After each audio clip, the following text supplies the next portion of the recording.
Hello and welcome to another episode of the Digitals and the Cruel World podcast, the place to go for all your accounting tech news in the UK and beyond. I am delighted to be joined by Eriona from Majors Accountants today. Eriona, thank you for joining us. What should we, expect from you today? Thank you so much for having me. I'm really excited. Today we've got a few interesting stories. A couple on Intuit with their launch on the Intuit Accountant Suite, and also a rollout that they're doing for the education system in the UK and financial literacy, which is, I think, very welcome. And we've also got, obviously, it wouldn't be an episode without AI, right? So it's just looking at how accountants are using AI and seeing how deep we're going and changing the way that we're using it. So exciting. Brilliant. I'm excited for that. And we've also got Gregory, CTO of Advancetrack. Welcome back, Ian. What are we going to expect from you today? Well, as somebody who spent half of his life looking at AI, we've got various testing to see how some of the most recent things out in the market are going to impact accountants. Really interesting to hear Eriona's perspective on it as well. Cool. Well, I'm glad you referenced Eriona. I probably don't have anything to add, to be honest. So I'll just be here in the background. But I'm going to jump in with some stuff from iplicit, who have released some very cool functionality, I think, anyway. But I'm nerdy, and we've got some releases from Xero, as well as their, insights from this their small business review that they do on a regular basis, which I always like to touch on in this show. But before any of that, the thing I really want to dive into is it's Accountex week. I mean, one of the big conferences of the year. And I'm wondering, what is it that you two are looking forward to? I assume you're both going, are you? What are you looking forward to at Accountex? Yeah, of course I'm going to Accountex, right? That's like our one event in the year that we really look forward to. So I'm actually speaking both days.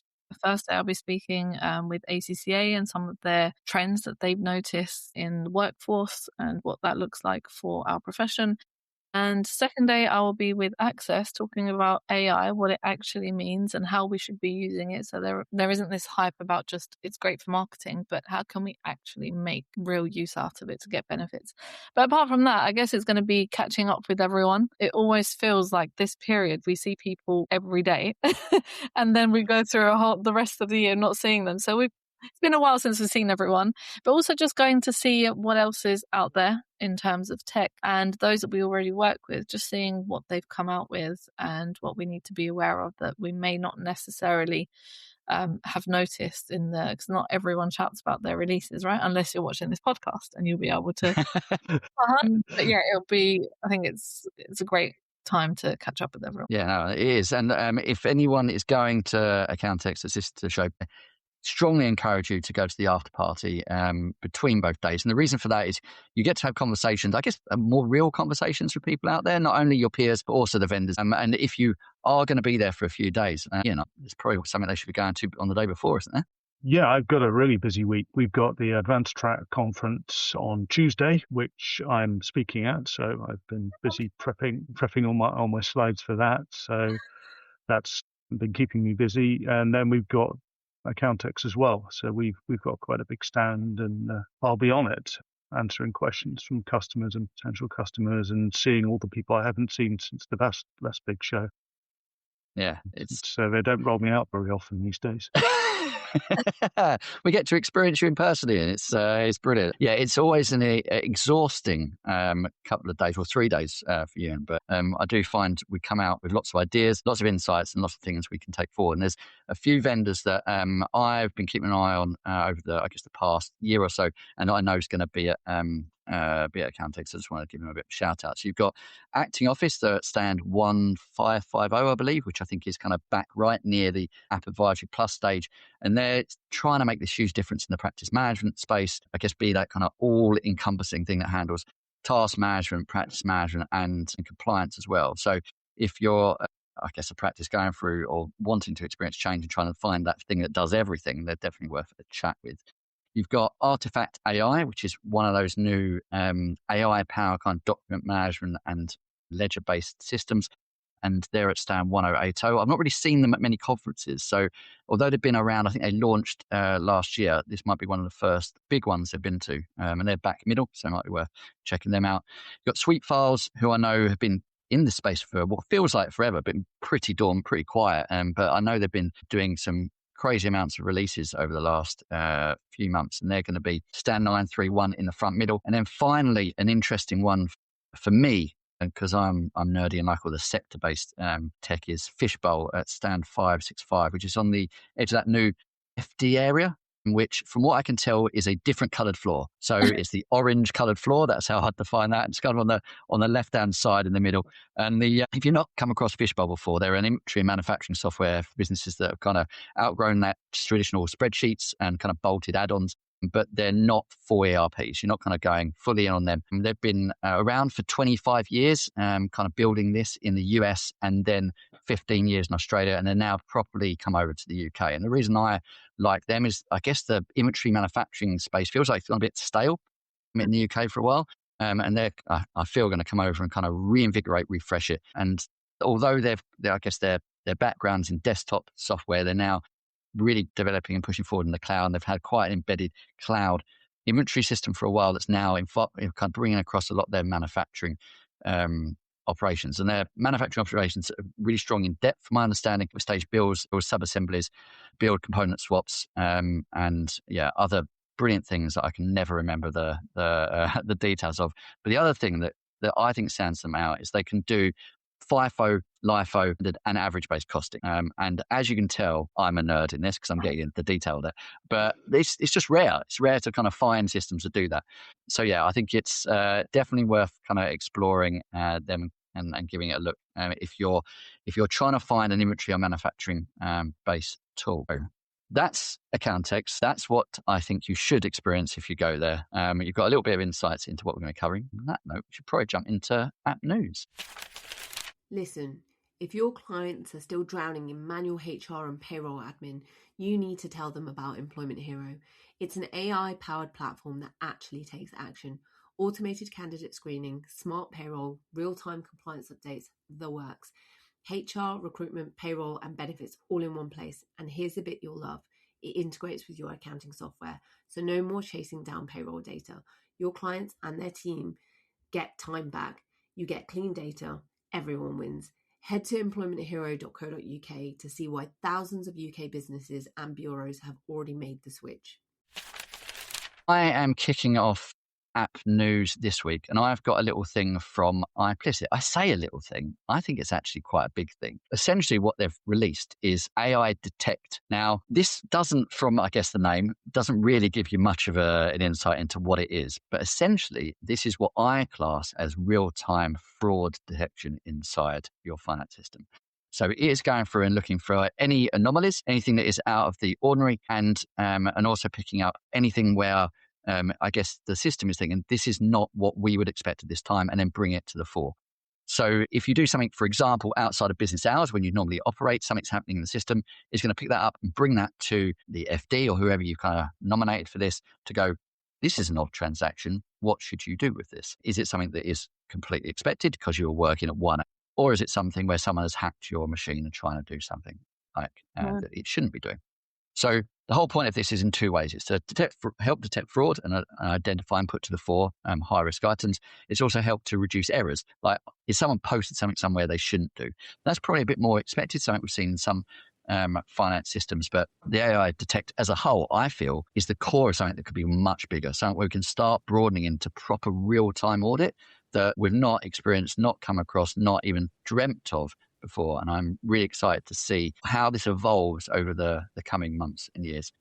And the other little bit, they've had quite a lot of releases actually in the last rollout, but the other two things that I should probably pick up on is they've now got accounting period frequency alignment. So if you do 445 rather than just normal monthly reporting, then you can do that now inside iplicit, and they've enhanced or further enhanced their AP automation. So they've got supplier matching has been further improved. You've got mandatory checks that have strengthened their kind of data analysis and matching.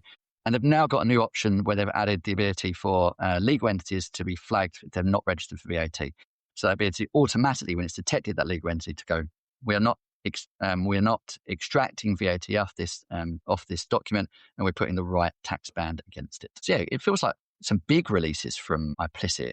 Have you two come across anything like this before? No, that I haven't, but I think that's hugely someone who I work mostly with high-level investigations for our clients, right? VAT being one of them, and there's a lot of VAT fraud going on. Having something that will detect should this have VAT on it? Is it correct? Should we be claiming it or not? I think will make a huge difference to accounting teams in general and helping to train their staff. Because although you try to ensure that everybody is trained, sometimes things fall through the cracks. That this is almost like another reminder of, well, check this. Have you noticed that that's inaccurate? Or maybe follow up with the client. The client may not be aware that they are being defrauded, right? Because it happens all the time. So I think being able to focus on things like that is going to make I want to use the word quiet, although we see that word all the time, but a difference which doesn't necessarily, it's not something that we'll be able to shout about, but it will make a difference in the background of the day-to-day working, I think. Yeah, definitely. And I think the fact that if you kind of look at a lot of the smaller finance systems, with iplicit being a mid-tier one, you've got the fact that a lot of them have to rely on bolt-ons. So you can kind of have this data analysis, but it's a bolt-on. You have to be in a different system. Yeah. And therefore, it's just looking at whatever it can connect through the API. The way I believe iplicit have done this is they've embedded this really deep inside the underlying technology, which I think makes it not only more powerful for what it can do straight away, but it enables it to do a lot more in the future. Like, Ian, do you think that when, I guess, technology providers are building this stuff out and they're kind of building AI features, they should really be looking at how do we get this as deep into the product as possible? Or does it not really matter how the AI is structured around however their existing system is? It's a good question. I mean, I think one of the challenges you've got with organizations like iplicit is that they're moving very quickly around their own AI. And you've got the likes of Anthropic and OpenAI moving very quickly as well. The challenge is how do you keep make sure that what you're investing in AI is just not going to get wiped out by some changes by people who've got billions and billions of dollars of funding. And I think as a CTO, you've always got this balance of what do I invest in myself versus what do I integrate in. And that, I think, is, I'm sure iplicit CTO is having those thoughts. And there's an argument that says, build it in as much as you can, but then you risk it becoming obsolete. So the general consensus seems to be build an interface and then use whatever the best tool is. So you build the interface centrally. But then if, let's say, in a year's time, it's better to switch to a different model, it's relatively easy to switch. So it's so dynamic at the moment, the way things are going. And I think that may be what they've done, to be fair. And I think what they've done is they've built the architecture and then it kind of pings out to an AI model and then pings back kind of depending on what the analysis is. And it enables them, as you say, to then pick whatever model, right? Depending on the price, depending on the functionality, depending on how good that AI model is. And I think that's the other difference, right? Is that you need to kind of build that level deep into the system rather than just overlaying or partnering. And I think, we're seeing a lot of these kind of AI models come out and they'll go, oh, we can handle finance. But unless you've got the deep insights with the data that is reliable, you're always going to get these errors or these hallucinations. Yeah, it's. I mean, we're coming some stories later on this sort of thing. I think it's, there's this big debate in the tech community as to what extent you need to actually guardrail the AIs to make sure you get the right answers. And particularly in finance, audit trail's a massive thing. And yeah, it's still very early days and you can see things going on and it's making things extremely interesting right now. I mean, we're right at the cusp of it. Move on to some huge updates from Intuit, and that's around their latest launch from around the new Intuit Accountant Suite. And it gives a really interesting glimpse into where the profession is heading over the next few years, I think. And what Intuit are essentially doing, they're saying that accounting firms are no longer just buying bookkeeping software. They're moving towards an AI-powered operating system for the entire practice. So the focus is no longer simply compliance work, but it's about how the technology can actually manage workflows and surfacing problems proactively and automating repetitive tasks and giving firms more real-time visibility over clients and their teams.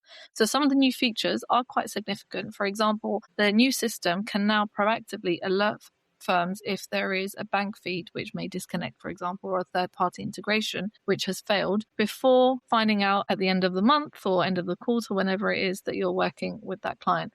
There's also an AI chat functionality where accountants can ask questions in plain English, for example, such as, I want to know the cash flow trends or aged debtors or client performance insights, and you'll receive immediate responses from live financial data. It's really interesting, the direction of tax and accounting becoming fully integrated especially in the cloud ecosystem. I mean, historically, firms have had separate systems for bookkeeping, accounts production, tax, workflow management, and client communication.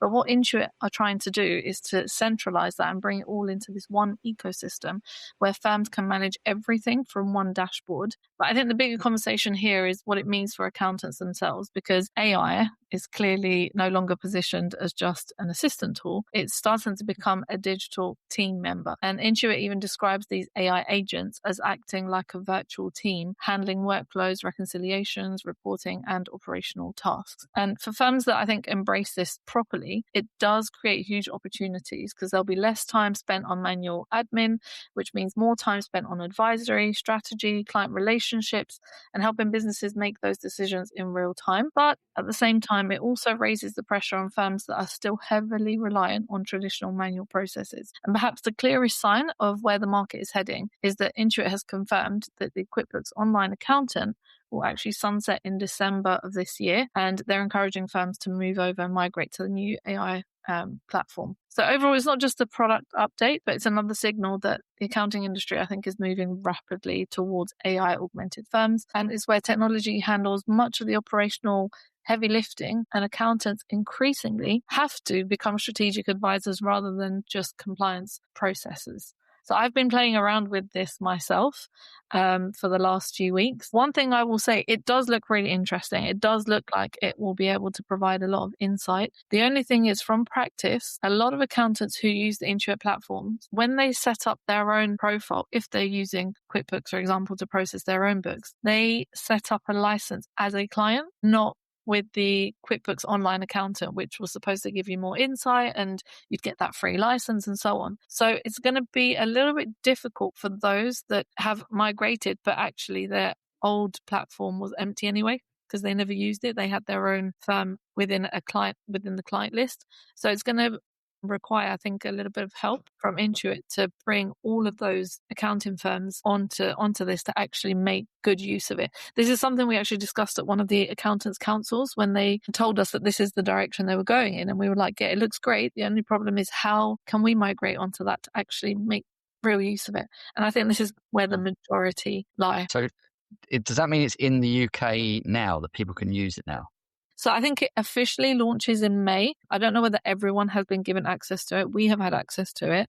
And for a couple of weeks now, we migrated over. But again, we need to take time to actually populate it with information for our own practice. But being able to look into clients and ask questions, what I'm really looking forward to is, and this may be something that will evolve over time, but it is having that trend analysis for clients. I think it was 2018, maybe, QuickBooks Connect.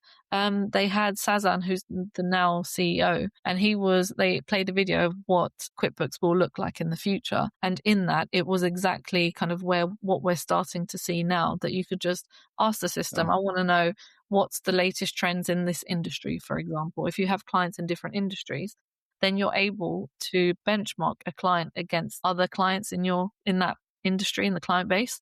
So you can look at if, for example, they're buying supplies that are way too expensive compared to the rest of the client base. Is there something we can do to help them? So the information that's going to come out of it, I think it's going to be absolutely amazing. It looks super, super exciting. I still think we need some time to get there, and that's making sure that accountants are properly using this, and that involves helping them. And it sounds like it helps if they're using it in scale, right? Because the more clients you've got there, the more power it's going to have. And I think actually, out of everything you said, the fact that they're going to sunset the old dashboard, the old account suite, is that's probably the biggest news, because that's you have to do something. Like you can't just sit there and absorb it. Oh yeah, exciting one. I'm looking forward to it. Looking forward to seeing what it can do. Yeah, I think Intuit, it's interesting, and that sort of brings us on to the next story, which is that despite all of the investment that they've made, that Eriona's just so wonderfully described, they've just gone into partnership with Anthropic. And that's a really fascinating and important move at this point. So what they're saying in their press release is that their core products, so TurboTax, Credit Karma, QuickBooks, MailChimp, and Intuit Enterprise Suite, are now going to be available directly inside Claude. So in the same way that Eriona's just described everybody going onto the Intuit platform to get all this data, now they can do it directly from Claude. And there's a little bit of me going, okay, that's really fascinating that they've felt the need to integrate with basically the competition in terms of the user interface. And it's almost like, saying, actually, we need to be on the iPhone as a platform. It's that level of change in the industry. So really, really important there, because it's not just another AI supplier. It's a channel. And it's a strategic distribution layer. So. Yeah, and I think the thing for me, no, it's right. The thing for me is that doesn't everyone just integrate into like Claude and ChatGPT now? It feels like if you're not integrated, you're behind. I assume it's going through MCP servers. I assume it's it's still the underlying data, the underlying code inside Intuit. And the main thing I think for this is that, as you say, and that was a perfect analogy there. It's like Claude and ChatGPT, Copilot, etc., just becoming the new interface, like the new way we interact with everything we want to work with. The challenge for them is if Anthropic start releasing, finance operations directly inside their system that does compete, and that would then, they'd already have the full client base because everyone's interacting through Anthropic to get to Intuit. Yeah, a bit of a risky play. Well, I think, we've been using Claude internally for several months now. And, every week there's an email coming out going, we've got all these new connectors. So we're beginning to add them in. What I see the way Claude working here is it's not just a case of you chat and go, what's my cash flow for next month? It's like, please, can you write me my management accounts pack for next month? And 2 minutes later, you've got it in Excel, perfect. And part of that, it's incredibly unnerving for the industry. The part of me going garbage in, garbage out to make sure that what's in the ledgers there. But it's an interesting move. I do wonder how much of it's down to the drop in Intuit share price since Claude launched co-work. But it is fascinating. So I think a big one to watch. And the way the industry's going, it's all about everybody having their own personal agent. And I think that's recognizing this as a step. And I think people will be using things like Claude to access systems like Intuit going forward. My thing is, one thing that I've noticed is that everyone is integrating with Claude or Anthropic, right? So that will mean, what does that mean for each brand of all the softwares we use? Because if people are going straight into Claude only to get all of this information, surely they'll lose some of that brand identity, because all of our clients, for example, will go straight into Claude and do everything they need without ever having to go into any of the other softwares. Yeah, I think it's a massive issue. And the other thing, everyone talks about how great Claude is. It's great, right? But I have never argued with someone as much as I do with this. I see all these posts that are like, it's so great, it's amazing, it's better than all of, ChatGPT and all the others. But I'm just like, the information I'm getting, and I like that it's honest, where I'm like, where did you get those statistics? And it comes back with, now you got me. To be honest, I made that up. But why don't you... I like that. So what about someone who just runs with those figures, and just, that sounds pretty legitimate, so I'm going to go with it. But I ask it, like, I want the source of where you got all of that, and I go back and research it to make sure it's actually understood it correctly as well. And the amount of times it's just come back to me saying, hell, joking, pretty much. So it's like it's garbage in, garbage out. It feels like that your honest child, where you they say something that doesn't sound right. You tell the truth. Most of the children just go yes, but at least Claude just goes no. Oh, to be honest, I made it. Listen, at least it's honest, right? Because it could be worse, and it's try and convince you that this is 100% accurate. Trust me. But looking forward to seeing what that will look like and how that will affect, I think, brand identity of all of these softwares. I think it's a little bit risky, but I would love to talk about Intuit again. I don't know. I think hopefully this is our last discussion. Well, if we've got you on, we've got to talk about Intuit, right? A really interesting story, which I actually think is one of the most positive things that we've seen, is around the fintech and accounting space right now, is that Intuit is expanding its Intuit for Education program into the UK, which is all about improving financial literacy and entrepreneurship skills for young people. And I think this is actually a much bigger story than it first appears. So the program's already been running in the US, but this is the first major UK rollout, and the ambition behind it is huge. So Intuit stated that their goal is to help 50 million students globally to become financially literate and confident by 2030. To launch it in the UK, they hosted a financial literacy forum at the London Stadium in partnership with West Ham United Foundation. And they brought together around 180 students from East London schools for hands-on business and money management simulations. And what's particularly interesting is that this isn't a traditional classroom style financial education. Students are actually using real business tools like Intuit, QuickBooks and MailChimp to simulate running businesses, managing finances and creating marketing campaigns.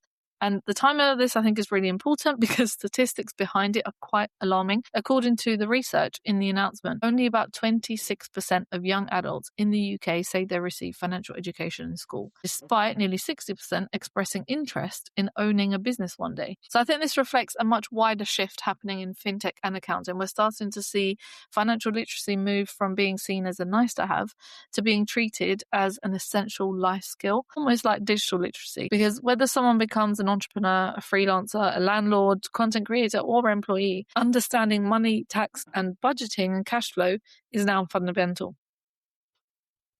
Yeah, well, I've got to say, I like to kind of joke about Intuit at times, but this is a massive plus. This is a huge win, and something I'm 100% behind. I think that likes of Rachel Harris have been pushing very hard for a long time about getting financial education into schools, and we need to see more of it. Like, it should be a core fundamental life skill that is taught from a young age. Honestly, Yeah, I think agreed. younger business owners right now, right, they're growing up digitally native and they expect real-time data and instant insights, and they're using technology that's technically collaborative. They won't tolerate waiting 9 months for historical information. Then programs like this are indirectly shaping the future expectations of what clients entering the market over the next decade will want to see. And I think we see that already anyway. Where I'm working with young entrepreneurs are becoming younger and younger, they expect things now and they don't understand why they have to wait however long to get that information. We need to make sure that we're up to date with that. But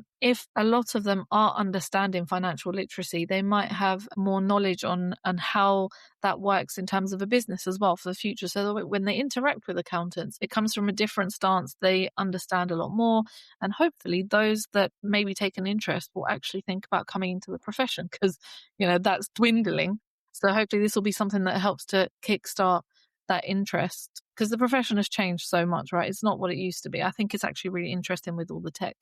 And that's where the younger generation are not seeing what can be done. So yeah, no, I'm really excited. And as an example, my family, accounting is all we ever talked about, right? Because it's a family business. When my sister first started work, bearing in mind she was raised around people talking about accounting and tax all day long, when she got her first payslip, she was like, why have they stolen my money? What is this?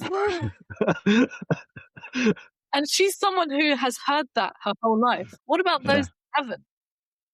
So I think this is so needed and probably one of the best things that they could have done. Yeah, it's lovely to see that they're putting so much into community generally. I think it is something we really need going forward. So that brings me to another story.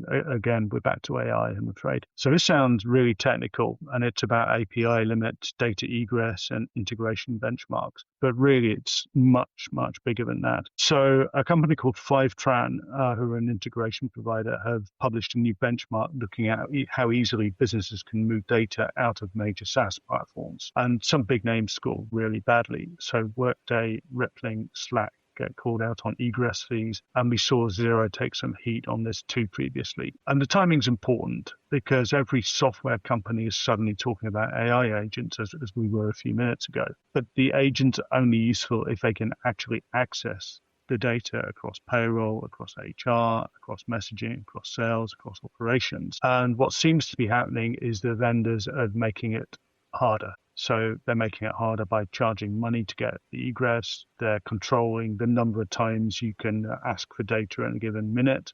They are looking at how you control authorization on various records.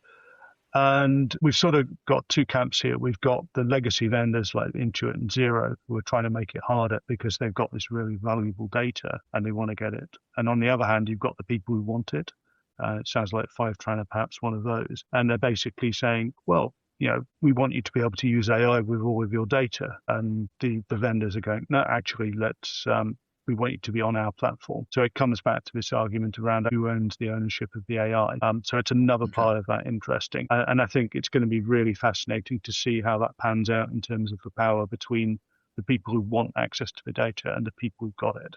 Yeah, it's going to be really interesting, and it's got some massive implications for the app ecosystem. So, if there's an app, you're trying to build a new app, and suddenly there are a load of fees to get the data and restrictions on what you can do with it, it really changes what you're able to do, and it increases the power of these vendors quite significantly. So essentially, if they've got a low score, then just so I make sure I understand this correct, does that mean that they're keeping hold of the data? You can't get to it in a way that you want to. Is that what the low score means? Yes. Okay, yeah. Cool. I wonder if because we went through this whole open banking thing, right, where the banks were holding on to their data, and then the government stepped in and went, no, you have to allow people to access that as they need. And that generated so much more, I guess, evolution in technology. And then Australia was thinking about doing a whole access to any data, no matter where it is. I think they curtailed that and went down the bank route, but maybe that's where we need to get to. So as a society, it's our data. You are just holding it for us. And if we authorize, our data to be shared, then we essentially have the power to do that. I think we're a way off that. And I think that'll take quite a while to get there. But yeah, it is ironic, right? You see these kind of the upstarts from a while ago where they go, yeah, we want to share our data. That then they start, as they get more mature, to start putting their arms around it or go, no, this is ours, come that kind of monolith. So yeah, I mean, it's a scary time. Hopefully we get past that. I've got something from Xero. It's more, I guess, of a step as they've been moving forward. It's not a big ultimate change, but they've been releasing kind of smart capture over a lot of document types in their system. They've finally got it into bills. Now, you'd think this is ironic, right? They should have it in bills from the start. Well, actually, they kind of had it a briefer, simpler version in bills from ages ago, and then they released a much more advanced version, put it into sales, put it into other areas. Now they've got it fully in bills. And what does that mean? Well, essentially you can now take an image on a tablet, you can throw it in via an email, extract all the relevant information out of that document in line items, which is now going to start rivaling a lot of those data capture systems from something you can use directly inside Xero. But it's also going to do some smart stuff. So it's going to be looking at, is it a duplicate? Have you already put this in there? Have you got a bank payment that we can automatically reconcile directly off the bat inside the system? And so what I guess Xero are trying to do here is a bit of a land grab of some of their core partners, right, that have filled this space that Xero have not had for a long time. I'm not sure this is intentionally a land grab. I think what they're looking at is that this functionality is now a lot easier to build, and it makes sense to have that as an option inside Xero. Some of their big and I guess long-term app partners now built so much more functionality around what they do that, if you're a bigger business, you're more advanced, it still makes sense to be on those app partners. But Xero definitely moving into this space. And I think this is something that the Intuit have had or are developing for a while. So once again, one of them does something, the other one reacts and then catches up. So yeah, it's interesting, not huge, but I think it's going to create a bit of disruption on. Do people now just go back into the Xero platform if they're smaller? Again, it's that story of them trying to be everything, right? Bringing absolutely everything into, as you say, Intuit has had this for a while. Their document extraction tool wasn't the best, but they've been working on improving it over the last kind of couple of years. So I think it is getting better and better at what it does. If it works, it would be great, especially for clients. If they've got the app, for example, they don't need another app. It's all within one place, which is what they want. They don't want to have to go from one app to another, one for this, one for that. So yeah, it makes sense. I think they have to do it because all their rivals have it, right? Exactly. We have another story with AI, but it's a really interesting real world use case. And that's how accountants and firms are now starting to use AI for practical operational work rather than just the headline grabbing automation. So there was an example this week of someone who used Claude AI to take a Sage invoice PDF and completely rebuild it into a working Xero invoice template. And it might sound small on the surface, but I actually think it highlights something quite important about where AI adoption in accounting is really heading. And what the AI effectively did was analyze the original Sage invoice design, understand the structure, styling, correctly map out all of Xero's merge fields. So there's things like invoice numbers, client names, line item tables, and then generate a fully usable Word document that could be uploaded directly into Xero as a custom template. So instead of someone spending 3 to 4 hours manually adjusting tables, formatting fonts, aligning logos, and trying to figure out the field mapping in Word, the process was done in minutes. I think this is where the accounting profession is starting to mature in its understanding of AI, because a lot of the conversation initially focused on, will AI replace accountants, when actually the most immediate value is often far less so of that, but more commercially useful. I think it's these small operational bottlenecks that will drain time across firms every single day, like template building, document formatting, workflow setup, email drafting, report restructuring, data cleanup. Individually, they seem minor, but across an entire practice, they create huge inefficiencies. And what's interesting is that they're the exact type of tasks that AI is exceptionally good at. So that's structured, repetitive, rule-based work with clear outputs. And the bigger takeaway from this is that AI adoption doesn't need to start with massive transformation projects. It can start with solving one annoying task that everyone has been avoiding for weeks and then moving on from that. And I say that the entry point, because it's low risk, is the time saving is immediate. It helps teams build confidence and practical understanding where AI genuinely adds value. So although it just looks like an invoice template story, I think it reflects a wider shift of what's happening across accounting firms, moving AI from experimental hype into real operational efficiency. And I think this is what we're going to start to see more and more as everyone starts playing with, I wonder if it can do this. And then they realize it can. And that's how, with experience, right, they end up using it a lot better. Yeah, I mean, I think this is great timing, because Xero released their kind of new AI-powered invoice templates not that long ago, where you can just drag in your brand colors and it creates the lovely invoice for you. And now this takes that one step further, right? You drag in an invoice template into AI and basically map this to Xero. And this is stuff that, as you say, we used to do for clients and spend 3 or 4 hours doing. So if we can quickly do that, it's already enabling us to provide a much more effective service.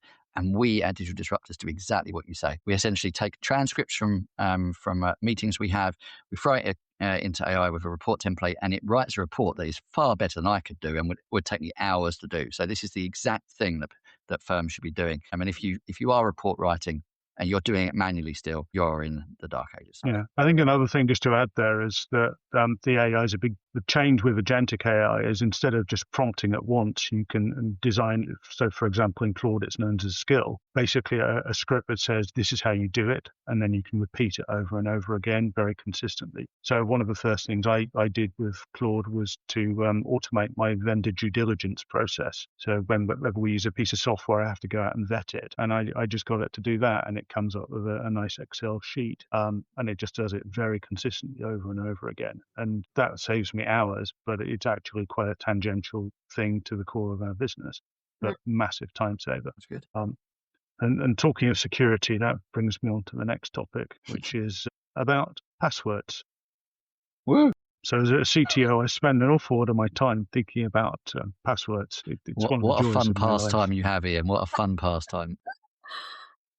But the story is that the National Cyber Security Centre, which is the sort of public arm of GCHQ in the UK, is basically saying that passwords are done. It's a very practical story, and actually it's a lot bigger than people think. So what NNCSC are saying is that we should now, when the opportunity is there, should use what's called a passkey. So what a passkey is, Windows Hello is the obvious one, or it's a bit like Face ID on your phone. And the basic idea is that a website and your phone swap certificates, they're called. And then when you look at your phone, it goes, yes, you can use that, and it sends a certificate. It doesn't have to be phone. You can have manual little dongles called YubiKeys as an alternative. There's various ways of doing it. But they're basically saying that that's what we need to do. And that's a massive shift. And with my security aid on, I'm going, yeah, great, it's much more secure.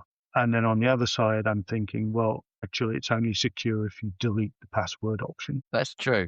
That is true. Because otherwise people will just go around it if they want to hack in. So I think it's the beginning of a chain of events that will lead us to use more and more device-based authentication. And for me, part of me is dreading it, because suddenly I'm having to think, okay, we don't actually allow phones in the office in India. Yeah. So that is a problem for me, because suddenly I'm going, okay, do I need to get everybody a phone so that they can do passkeys? And then you're thinking of what happens if somebody loses it. Exactly. Because If you've got, let's say you've got two passkeys, one on your phone, one on your laptop, and your house burns down and they both get destroyed, how do you get access to Xero the next morning? That is true.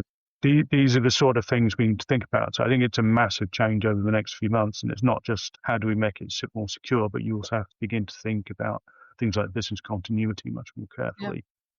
But certainly as an accountant, and data security is massively important. It's something you need to be looking at and planning for over the next year or two.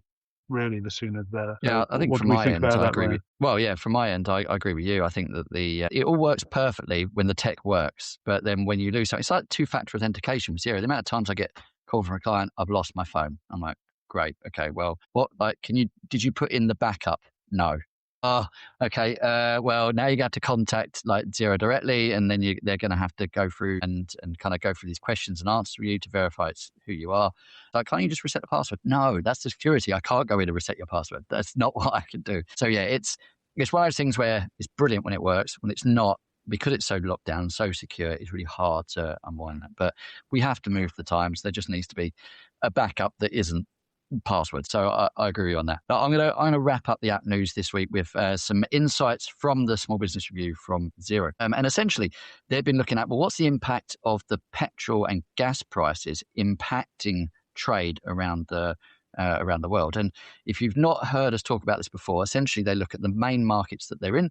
So they look at Australia, New Zealand, United Kingdom, United States, and Canada, and they look at how are business reacting. So what is their growth? How is potentially their profitability? And what they've actually seen is that growth over all of those 5 areas has been resilient. It's continued to go in the right direction. Australia's been leading the way at just under 11%, which I think is phenomenal growth in the current global market. You then had New Zealand at 5.5%.